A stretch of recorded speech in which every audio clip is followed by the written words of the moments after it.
Nailigtas ng mga operatibang isang Chinese national na kinidnap at tinorture ng sindikato sa Parañaque. Habang sa Pasay, halos 3 dosenang Indonesian POGO workers ang nasagip. Nasa frontline na balitang yan si Camille Samonte. Bali ang kamay at puno ng mga pasa at sugat sa katawan ang Chinese na ito nang masagip ng Presidential Anti-Organized Crime Commission o PAOK sa isang condo unit sa Parañaque. Dinukot at tinorture ng 2 kapwa Chinese ang biktima. Sa isang video makikita na tinututukan pa siya ng baril habang nakatali ang kanyang mga kamay sa likod. Ayon sa PAOK, hindi pa malinaw kung bakit siya dinukot, pero hiningan daw ang Chinese ng 2 milyong piso kapalit ng kanyang paglaya. Ang masaklap, kakilala ng biktima ang sindikatong dumukot sa kanya dahil nasangkot na rin siya sa isang kidnapping case noon pero na-dismiss lang. He just got out of BJMP Parañaque also for another kidnapping case. So we're trying to look into his relationship with his kidnappers. We really don't know the entire picture yet. Naaresto naman ng mga otoridad ang kapwa Chinese na ng torture sa biktima. Nakumpiska sa mga suspect ang mga baril, panaksak at pamalo na ginamit sa pagtorture.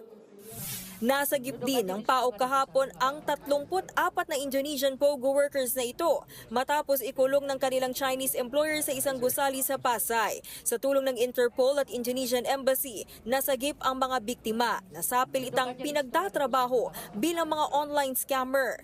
Kinuha pa ang kanilang passport para hindi makaalis ng bansa.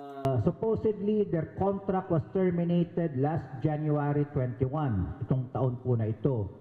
No. Then they already signified their intention to leave for Indonesia, but then their boss, Lu Ming, said, hindi pwede, lilipat lang kayo ng Cambodia. Kwento ng isa sa mga biktima, hindi na raw sila pinasasahod. Pilit din silang pinapasama sa Cambodia para ilipat sa isa pang POGO hub. Shock din ako. At bakit? Kasi last 4 or 5 days ago, biglaan na pinasok yung pangalan ko, hindi sasama, and then I should pay full like 15,000 pesos for the penalty.